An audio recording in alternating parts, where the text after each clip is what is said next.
Bonjour, j'ai décidé aujourd'hui de faire cette vidéo pour me présenter à vous. Donc, je m'appelle Evelyne Mélan, tout le monde m'appelle Eva, et j'habite à Salerne, en Provence verte, c'est-à-dire Provence humide. Nous avons la chance dans ma région d'avoir énormément de sources, de canaux d'irrigation, ce qui fait que même en plein été, c'est vrai que notre Provence reste verte. Et c'est fantastique pour moi qui aime les plantes, parce que nous avons la chance d'avoir aussi bien les plantes de la garrigue, donc de milieux secs, que de milieux beaucoup plus humides. J'ai toujours été intéressée par la médecine. Et bien que j'ai fait ma carrière dans l'éducation nationale, je lis énormément de revues et même des études très sérieuses, scientifiques. Je m'informe beaucoup et j'aime tester, j'aime expérimenter. Donc en général, ce que j'explique, c'est quelque chose que j'ai moi-même expérimenté. Mais je n'ai aucun diplôme de médecine, même pas de phytothérapie, ce qui ne m'empêche pas de très bien connaître les plantes, surtout celles de notre région. Là, vous voyez, comme la plupart des gens, j'ai commencé par utiliser les tisanes comme nos grands-mères, et c'est bien agréable, mais je me suis rapidement aperçue que ça n'avait pas un effet thérapeutique vraiment valable. Donc je me suis d'abord intéressée à l'homéopathie et puis à l'aromatothérapie. Et j'ai beaucoup utilisé notamment des huiles essentielles. Je me suis aperçue alors que, bon, premièrement, c'était cher et qu'il fallait énormément de végétaux pour faire un tout petit peu d'huile. Donc ça ne m'a pas beaucoup plu, cette chose-là. Et à ce moment-là, je suis tombée d'abord en pharmacie sur des teintures mères que j'ai essayées et que j'ai trouvées très efficaces. Alors je me suis dit, mais est-ce qu'on ne peut pas les fabriquer soi-même? Et je suis tombée, effectivement, vous savez, avec Internet, on trouve tout, il y a des livres qui en parlent, comment fabriquer des teintures mères. Sauf que c'est souvent expliqué d'une manière très compliquée, parce que chaque plante doit avoir des proportions différentes, il faut peser, il faut faire des choses qui finalement nous découragent de le faire. Alors je me suis dit, mais est-ce que je ne peux pas trouver une manière beaucoup plus simple de le faire? Et j'ai trouvé. Donc je me suis dit, je vais faire partager mon expérience. D'abord des petits groupes. Donc j'ai commencé à organiser des cueillettes. Et puis après, j'expliquais comment faire d'une manière très très simple des teintures mères. Donc c'est un petit peu ce que j'essaie de diffuser maintenant un peu plus largement. Chez moi, j'organise des cueillettes. Ensuite j'explique, vous voyez, que par exemple on peut faire sécher des végétaux. Et une fois secs, on peut les utiliser pour fabriquer des teintures mères. On peut aussi les utiliser lorsqu'ils sont frais.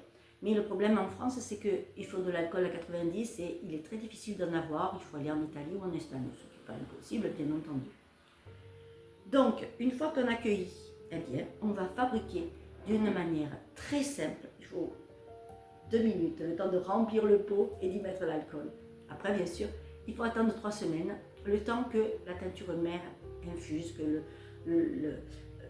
la plante donne toutes ses propriétés à l'alcool et que vous ayez vraiment un médicament très intéressant. Alors, les tenants de la doxa vont dire, mais c'est pas comme ça qu'il faut faire. Les puristes vont dire, non, non, mais ça peut pas marcher. Alors, c'est vrai que ça ne marche pas comme une teinture mère achetée à la pharmacie, disons à 100%, mais ça marche à 90%. Alors, qu'est-ce qui vaut mieux? Ne pas le faire en se disant, oh, c'est pas du 100%, ou bien se dire, ben oui, avec une potion à 90% et qui marche, ben ça vaut le coup, parce que c'est très simple à faire. Parce qu'une fois qu'on a attendu 3 semaines, on va le filtrer, on va le mettre dans une petite bouteille. Ces petites bouteilles, on va les ranger dans un placard ou dans des tiroirs. Un week-end, vous avez un problème, ou bien la pharmacie n'a pas le médicament que vous désirez, eh bien, vous allez dans votre pharmacie personnelle et vous utilisez à ce moment-là une petite fiole avec un compte-gouttes et vous mettez le nombre de gouttes qu'il faut, vous vous soignez. Ce qui fait que vous devenez autonome. Ça coûte très peu cher, juste le prix de l'alcool.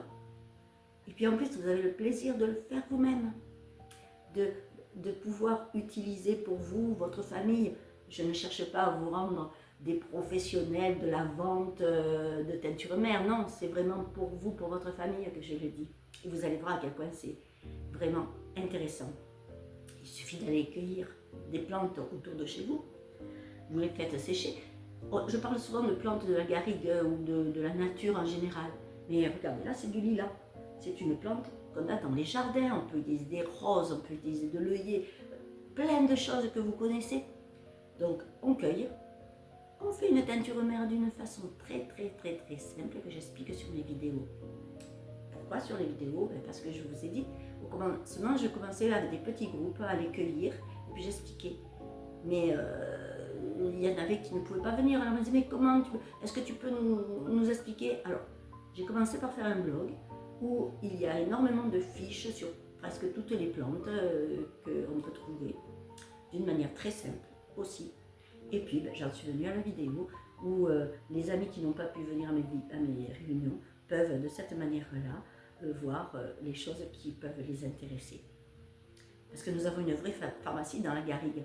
Surtout chez nous, où même en hiver, les arbres gardent, certains gardent leurs feuilles, le romarin, le cyste cotonneux et bien d'autres. Et ça, là vraiment, ça vaut le coup. En plus, ça donne une satisfaction fantastique de faire soi-même. Il y a toute l'énergie positive que nous faisons en allant cueillir dans la nature, en faisant nous-mêmes nos propres médicaments. Donc, le seul truc, c'est qu'il faut les préparer à l'avance. Parce que comme il faut 3 semaines pour que ça infuse, si vous avez un problème demain, dimanche, non, si vous ne l'avez pas, vous ne l'avez pas. Par contre, si vous l'avez, vous pouvez rapidement vous faire une potion qui va vous soulager vraiment bien. Et comme je vous dis, vous l'avez chez vous, vous n'êtes pas obligé de courir à la pharmacie. Donc, regardez mes vidéos, allez cueillir, faites vos propres potions et vous allez voir à quel point le plaisir d'être autonome est vraiment très important. Je vous remercie de votre écoute. À bientôt sur mes prochaines vidéos.